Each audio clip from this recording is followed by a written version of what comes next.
Matod pa sa atong tubag sa Salmo, padayga sa Ginoo ang tanan nga mga buhi. Lingay mong tupad, inabuhi pa ka? Ingna ka no? Inabuhi pa. Daghan kayong galakaw-lakaw nga patay na. Gitawag na natog mga sumbi. Kana bang naglakaw-lakaw nga patay. O kinsa maning mga naglakaw nga patay na, kanang mga tao nga di na kamaong mahigugma. Ang tinuod di ay nga buhi, kamaog yung mahigugma. Kana bang buhi nga tao, pero ang patay, di na kamaong mahigugma. Lain na sang lingi sa imong tupad, ing na nahigugma jud kas tanan, ing na nahigugma kas tanan. So, kung wa ka mahigugma sa uban, sa ato pa buhi ka, ngaris uban, patay ka, ngaris uban. So, muna'y gitawag og way klarong kinabuhi. Usahay buhi, usahay patay. Una, ang atong unang pagbasa, nag-instruct nato unsay batasan sa mga taong anak sa Dios. Kay ang Dios buhi man, ang iya sang mga anak kanunay buhi. Pero anak ganita si Yawa, kay ang Yawa kamatayon man, mga matay sadtang.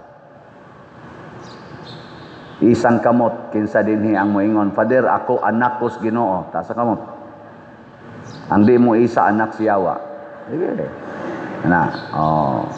Sige. Kamu ha? Kay bawag yun mo, at least kamong nanimba o kamo tingaling naas online, kahibawag yun mo nga anak tas Ginoo. Ug wa gi usa nato nga moingon, gusto kong mahimong anak sa demonyo. At least kitang ni adinhi. Pangutanon ko nato ang atong mga leader sa nasod, labi na ang naa sa Senado o sa Kongreso. Ato silang pangutanon, mga anak mo sa Ginoo o anak mo sa demonyo. O kita'y patanawon sa ilang mga batasan karon, unsa may tanaw nato kaning naa sa Kongreso o sa Senado, kana lang usa silang duha ka departamento. Unsa may tanaw ninyo nila, anak sa Ginoo, anak sa demonyo. Kusga. Kamoy gasulti ana. Wa jud ko magsulti ana, igo ako nangutana.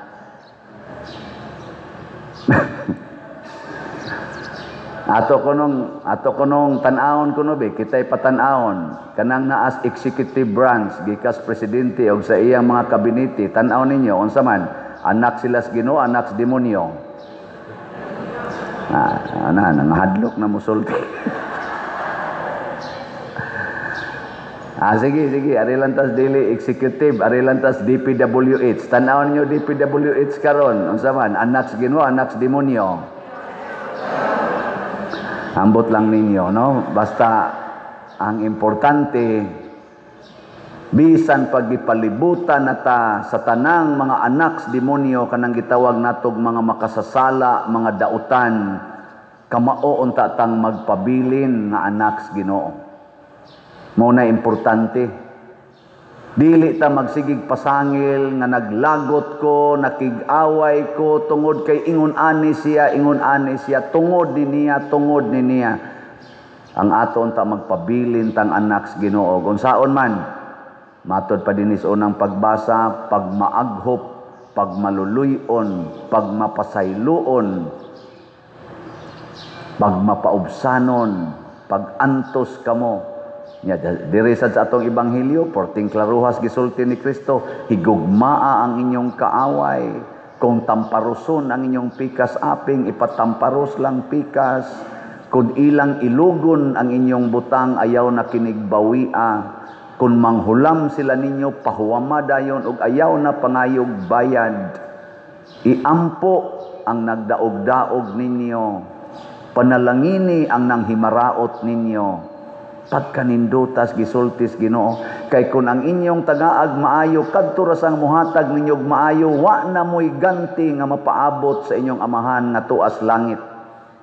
Kung ang inyong tagdon kadto sang mga higala ninyo, wa na mo'y mapaabot nga ganti dito sa langit. Kung ang inyong pahulamon kadto sang makabayad ninyo, wa na mo'y mapaabot nga ganti dito sa langit. Pagkatinaw sa gisultis Ginoo, no?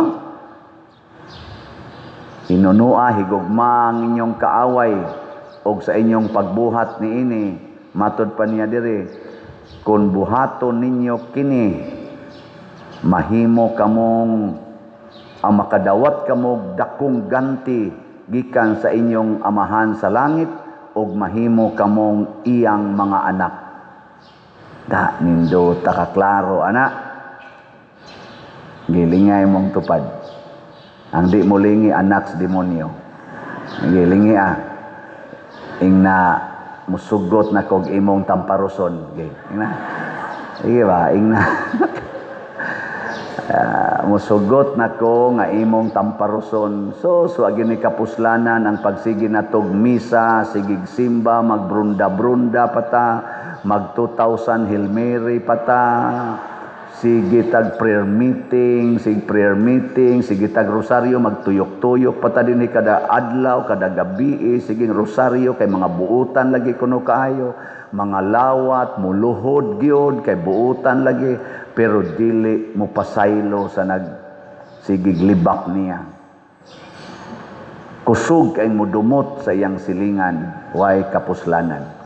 Magsigig misa kay lagi pari kuno, siging away anang kolekta, siging lalis anang kwarta, way kapuslanan. No? Daghan kay tag sistema himuon simbahan kay pastoral care kuno, pero di gyud kamaong maluoy sa mga taong hapit way gikaon. Nganlan pagkawatan, nganlan pag mga illegal settlers, nganlan pag mga squatters nga mga way kapuslanan, mga sagbot sa katilingban. Ana. Saban, nangaigo na ta? Sige. Di ta magpakauwaw isip mga anak sa Ginoo. Senado ay na social media na nag-away na tungod anang ilang mga personal interest, gibuguan kay sila natong mga Filipinos og nagpabugo-bugo sadtang mga Filipinos.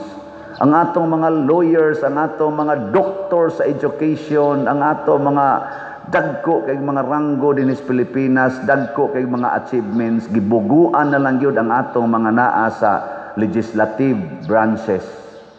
Anang ilang gipangbuhat, di na lang kita kasabot. Naon sa resulta? Sige silang away. Gaunay sila gaaway. Kay matud pa ni Kristo, basta wa gani Ginoo diha, magunay ginag-away. Nya kung magunay na ganig-away, mga lusno gyud ta. Mga lusno gyud.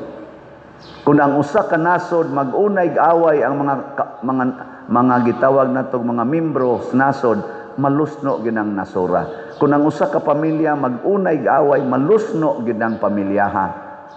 At tanawarong atong nasod, kadako na natog utang, hapit na mo 18 trillion, sud lang sa 2022 hangtod 2025 mo 17 trillion na kapin ang atong utang,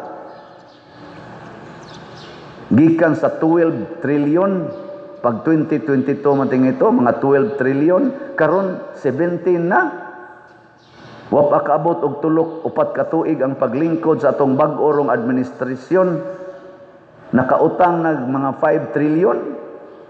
Unya punan pa nig 3 ka tuig, di lain na sa muapot ginig 20 trillion. Unsaon na to pagbayad ana? Unya siging baha kada uwan, baha.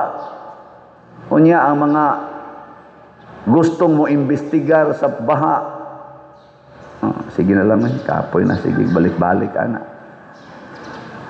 Mauna, ingon ana ta, og mga leaders, masimbahan man o manasod, basta di na ta mahimong anak sa Ginoo nga magpuyo sa kamatuoran, magpuyo sa gugma para sa mga nanginahanglan, mga lusno gid ta. Pero bahala na, og mga lusno tag mga matay tang tanan, basta kitang nanimba dinhi anak lang itas Ginoo. Og dinhis Compostela kamong nagsunod nako diha sa social media, tubaga ko ninyo, magpakaanak mo sa Ginoo o anak sa demonyo? Kusga. Unya, mopalit mo slat o dili? Kusga. Bantay na mga baba ninyo. Palit yung slat. Kada simana, usa ka slat lang. Kamong tanan nga nanimba dinhi og naminaw, bata ngadtos tiguang makapalita, 100 pesos ra ni atong slat. Pero kung ato nang paliton, mahimot ang anak sa Ginoo, di ta mga lusno. Ang atong mga atop diha sa atong kumbinto nga tayaon na kay din anak muto. Musinaw na na. Ining atong palibot nga lapo kaayob. Malunangan na ni. Munindot na na. Basta magsikay. Ang timaan manggod mga igsuon, nga kita nag-inantusay, naghigugmaay, nag-alagaray. Munindot ang katilingban. Tanawa ang mga nasod nga nagtinabangay. Example, dinis ato, dool-dool mga silingan nato, Japan. Nalusno na sila pag human sa Second World War, kaya napildi sila, daghan kay sila mga gibayran nga mga damages sa lain-laing nasod nga ilang giatake. Apil na din sa Pilipinas. Pero naghiusa sila, ang Japan na himong number 1. Naghiusa ang Singapore. Lusno kay ng Singapore sa una. Murara na silang basurahan. Pero karon hastang ilang basurahan, murag park. Tungod sa ilang paghiusa. Aw dinis atong nasod na man sa mga lugar nga ingon ana, example ang Davao. Ang Davao, ako nakaadtom sa kog Davao. Kamo adto ra gud mo Davao. Makakita mo nga lahi gyud. Ug naay pa pipila ka mga lugar dinis ato nga nagkahiusa ang mga katawhan, lahi gyud. Makita nimo nga limpyo, hapsay, husay, dili ka mahadlok maglakaw-lakaw magabii. Kay way mang hilabot, way mang snatch, ug naaman ikaugma. Una. Sa Japan, matod pa nila, manghilabot ka, imong tuong kamot mo inikawat, putol na ikaugma. Ang ilasang leader dito, kung i-accuse nga nagnawat sa kwartas ilang nasod, nga daghan na kay mo accuse ay kaugma nagharakiri na kanang gitawag nag-honorable death, magpakamatay. Ang dinis ato mga gisi na lang baba na tong accuse, mga gisi na lang atong bag accuse pagka bagagnaw bagaag naw murag di na madutlan og kauwaw.